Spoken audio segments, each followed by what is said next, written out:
ایک دوست نے، بڑے فاضل دوست ہیں ماشاءاللہ، شغف رکھتے ہیں تصوف کے ساتھ، سلوک کے ساتھ، احسان کے ساتھ، بزرگوں کے احوال کے ساتھ، بہت ہی قابل احترام شخصیت ہے۔ ان کی طرف سے یہ سوال آیا ہے کہ کیا وظیفہ کسی کی ملکیت ہوتا ہے؟ کیا وظیفہ جو ہوتا ہے وہ اس کی جو اجازت کے بغیر، آپ کہتے ہیں بھئی کسی بزرگ کی، شیخ کی اجازت لینا ضروری ہے، تو کیا وظیفہ کسی کی ملکیت ہوتا ہے؟ کیا وظیفے کے لیے اجازت اس لیے ضروری ہے؟ تو دیکھیے بات یہ ہے کہ میں نے جو ایک سوال کے جواب میں کچھ باتیں کی، اس سے جو اشکال پیدا ہوا ہے، اس اشکال کو کھولنے کے لیے بات ضروری ہے جو میں بڑا اچھا سوال ہے، اہم سوال ہے۔ دیکھیے کہ ہر روح کی اپنی ایک انفرادی ماہیت ہے، اسی طرح ہر جسم کی بھی اپنی ایک کیمسٹری ہے، ہر روح کا اپنا ایک رنگ ہے، مخصوص اس کی ایک روح کی خوشبو ہے اور کنٹرولنگ ورلڈ ہے اس کا۔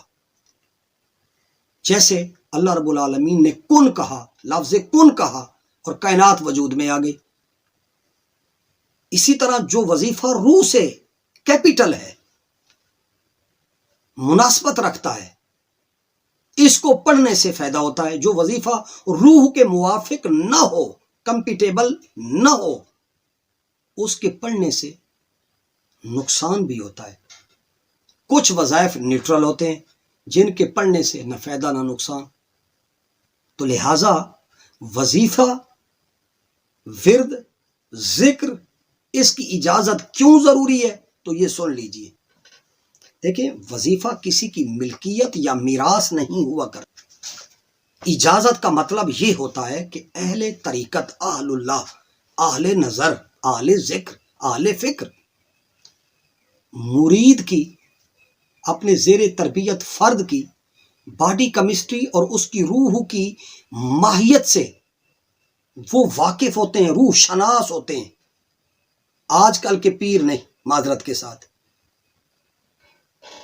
لہذا وہ جانتے ہیں کہ کون سا وظیفہ روح کے موافق ہے، یا وظیفے کی اجازت کی جو روحانی توجیہ اور حکمت ہے، وہ توجیہ اس کی مادی بھی ہے، روحانی بھی ہے، اور اس کی توجیہ سائنسی بھی ہے۔ دیکھیے، ڈاکٹر بلڈ پریشر کے مریض کو بار بار بلڈ پریشر چیک کرنے کی تلقین کرتا ہے کہ دن کے کچھ اوقات میں انسان کا بلڈ پریشر ہائی ہوتا ہے، جب دماغ کو میکسیمم آکسیجن مل رہی ہوتی ہے، اور دماغ کو جتنی آکسیجن ملے گی اسی قدر زیادہ وہ ریسپیکٹیو ہوگا۔ لہذا ہر لفظ کی ادائیگی پر مختلف انداز سے انسان کی جو زبان ہے وہ تالو کے ساتھ ٹچ کرتی ہے، تالو کے ساتھ لگتی ہے۔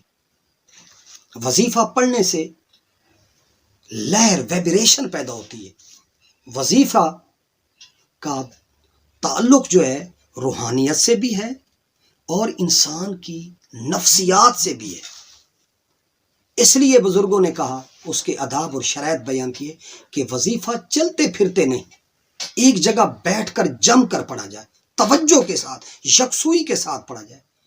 یہ انسانی فطرت ہے کہ وہ مانوس ماحول میں زیادہ ریلیکس انسان ہوتا ہے، تاکہ اعصابی تناؤ کا شکار نہ ہو۔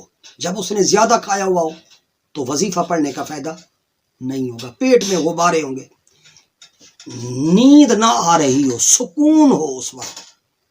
یہ سب کچھ شیخ کی توجہ، مرشد ربانی، شیخ حقانی کی توجہ اور یکسوئی سے جب اس طرح کا وظیفہ پڑھا جاتا ہے تو اس کے اثرات ہوتے ہیں۔ جیسے جیسے احوال بدلتے جاتے ہیں، شیخ اور مرشد جو ہے وظیفہ بھی تبدیل کرتا رہتا ہے۔ جس طرح ڈاکٹر مریض کے لیے نسخہ لکھتا ہے تو اس کا نسخہ جیسے جیسے اس کی طبیعت میں صحت آتی جاتی ہے، اس کی مقدار بھی بدلتی جاتی ہے، نسخے میں تبدیلی، چینجنگ ہوتی رہتی ہے۔ اسی طرح جو آدمی تزکیے کیا مسافر ہوتا ہے، تو شیخ جو ہوتا ہے اس کے نفس، اس کے احوال، اس کی سیرت و کردار اور اس کے اخلاق، اس کے رویے اور اس کے بیہیویئر، اس کی سوچ اور اس کی فہم کے مطابق شیخ جو ہوتا ہے گہری توجہ کے ساتھ اس کی باڈی کیمسٹری کو دیکھ کر اور اس کی روح کو دیکھ کر اس کے لیے بطور روحانی علاج ذکر اور ورد وظیفہ تلقین کرتا ہے۔ تو لہٰذا بھائی یہ وظیفہ پڑھنا اجازت کیوں ضروری ہے؟ یہ اصل میں اس کا تعلق تربیت کے ساتھ ہے، تہذیب نفس کے ساتھ تعلق ہے۔ اس کی جو تعبیر ہے یہ روحانیات کے لوگ سمجھا سکتے ہیں، جو روح کی دنیا میں اترتے ہیں یہ بات ان کو سمجھ میں آتی ہے۔ میرے جیسے ناقص لوگ نہ سمجھا سکتے ہیں اور میرے جیسے ناقص لوگ نہ اس بات کو سمجھ سکتے ہیں۔ کوشش کرنی چاہیے کہ آپ اور میں اس روح کی دنیا کے انسان بنیں۔